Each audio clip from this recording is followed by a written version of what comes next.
Halo teman-teman, di video ini kita akan membahas proses pelayanan resep di apotik berdasarkan sebuah studi kasus.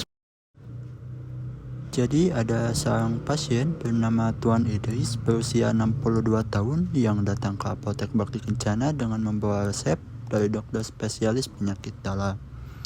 Dari resep tersebut, pasien mendapatkan 3 macam obat, yaitu hidroklotiazid 12,5 mg, furosemid 20 mg, dan amlodipin 5 mg.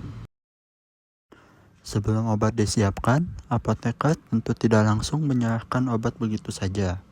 Ada beberapa tahapan penting yang harus dilakukan agar obat yang diberikan benar-benar aman dan sesuai dengan kondisi pasien. Tahap pertama yang dilakukan adalah melakukan pengkajian resep.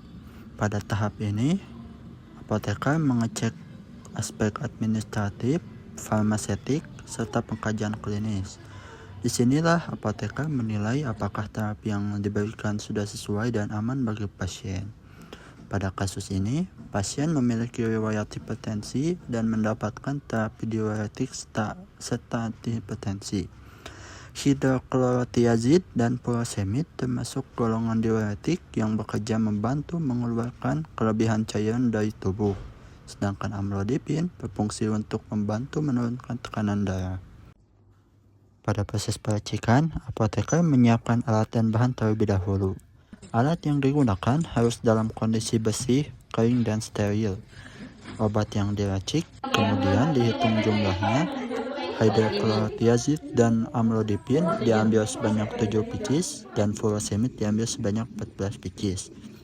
Kemudian tablet digerus sampai halus menggunakan mortir dan stempel. Sembari menunggu racikan dibuat, kapsul terlebih dahulu dibuka bagian kepalanya untuk dimasukkan sediaan yang telah digerus. Setelah racikan sampel obat sudah halus dalam mortir, maka dipersiapkan perkamen sebagai wadah tempat menyimpan sampel serbuk tersebut. Karena obat akan dimasukkan ke dalam kapsul, maka hasil serbuk tadi dibagi sesuai dengan jumlah kebutuhan kapsul yang dibutuhkan. Proses ini harus teliti karena setiap kapsul harus mengandung dosis yang sama. Kemudian setelah itu, serbuk dimasukkan ke dalam cangkang kapsul dan harus ditutup rapat kembali.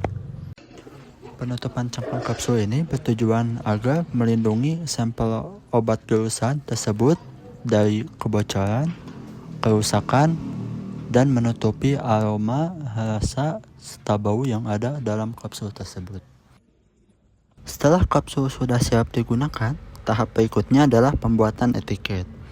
Etiket ini harus memuat nama pasien, nama obat atau racikan, aturan pakai, jumlah obat, tanggal penyerahan, dan nama apotek.